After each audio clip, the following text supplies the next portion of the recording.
Muito prazer, meu nome é João e junto com meus colegas Henrique Amaral e Gustavo Prestes, nós vamos apresentar então o nosso trabalho de extensão da cadeira de superfícies sobre caracterização de materiais com MEV e EDS. O MEV, então, ele vai produzir imagens de alta ampliação e resolução, enquanto o EDS, a espectroscopia por energia dispersiva, vai funcionar como uma análise sobre cada elemento, já que cada elemento vai ter então a sua assinatura sobre emissão e absorção. O princípio do MEV, do microscópio eletrônico de varredura, vai ser baseado na emissão termiônica de feixes de elétrons, a partir de um filamento metálico, quando o nosso feixe interage com a amostra. Os elétrons então vão perder energia por dispersão e absorção, formando um volume de interação realizando uma varredura na sua superfície. Assim então, através de um detector presente no equipamento, é possível analisar a energia dos elétrons durante a interação deles com a superfície, que são interpretadas pelo equipamento e geram imagens com alta definição. Além da imagem que a gente vai ter gerada, uma outra técnica também é bastante utilizada, de forma que é acoplada ao microscópio, que é a EDS, a espectroscopia por energia dispersiva. Ele então permite que a gente detecte elementos químicos na superfície da amostra. Nessa análise então é acoplado ao MEV um analisador de raio-x, para que essas frequências de radiação liberadas no espectro de raio-x sejam então analisadas. O princípio desse ensaio vai ser baseado na análise dos fótons liberados pelos átomos da amostra, quando o feixe de elétrons do equipamento se chocar com a superfície. Isso então vai ser possível, por quê?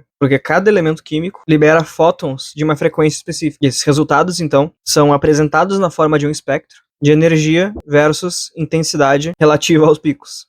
Agora que a gente já sabe o que o MEV EDS faz, a gente tem que entender um pouco também de como ele é feito, né? Então, por isso que a gente vai trazer essa partes de um microscópio de varredura e nós vamos entender qual é a estrutura dele, como ele funciona.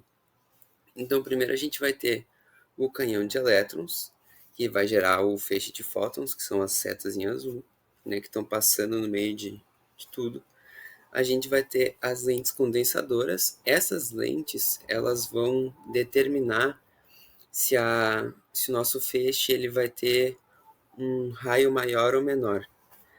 Então, depois a gente tem as lentes eletrônicas, e essas lentes vão ajustar o foco.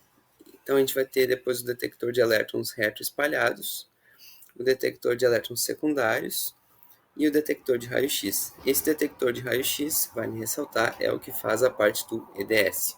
E outra coisa muito importante vai ser a nossa preparação de amostra, porque a amostra ela tem que estar nas condições certas para serem feitas umas análises. Então, as condições necessárias para qualquer amostra é ter baixo teor de umidade e baixo teor de volátil.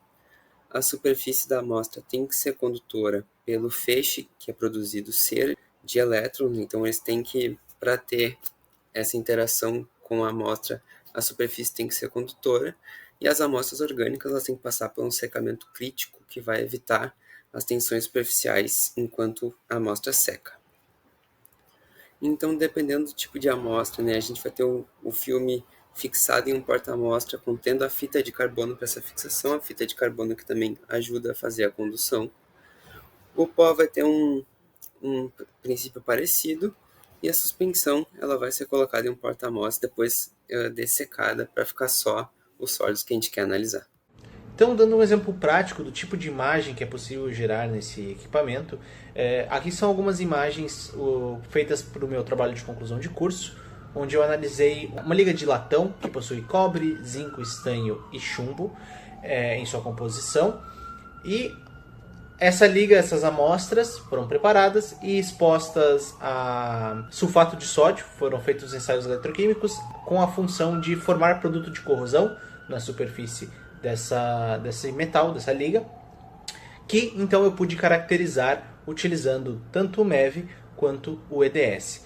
Aqui nessas primeiras imagens foram testadas na solução de sulfato de sódio em 0,01 mol por litro, uma concentração pequena, e é possível analisar a formação desses produtos de corrosão nesses pequenos cristais em destaque na imagem do canto inferior direito, e também a presença de algumas rachaduras, algumas fissuras no filme de corrosão formado. Além disso, com o EDS é possível então fazer um mapeamento da superfície da amostra, podendo destacar a concentração, ou no caso a presença, de diversos tipos de elementos diferentes. Então é possível ver então que, por exemplo, nessa imagem, existe uma concentração de chumbo dentro daquela ilha de precipitado mais ao centro da amostra.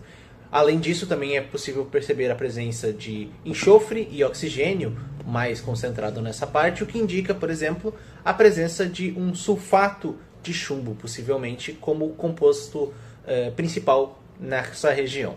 Além disso, quando analisei então concentrações mais elevadas do sulfato de sódio, é possível ver um comportamento um pouco diferente, uma formação mais lamelar, aquelas mesmas fissuras analisadas na concentração menor, mais presentes, né? Isso indica, por exemplo, e isso foi uma das conclusões do trabalho, que o aumento da concentração faz com que o processo corrosivo seja mais agressivo. Aqueles mesmos precipitados cristalinos que foram avaliados na concentração menor, eles se coalesceram na formação dessas placas mais destacadas.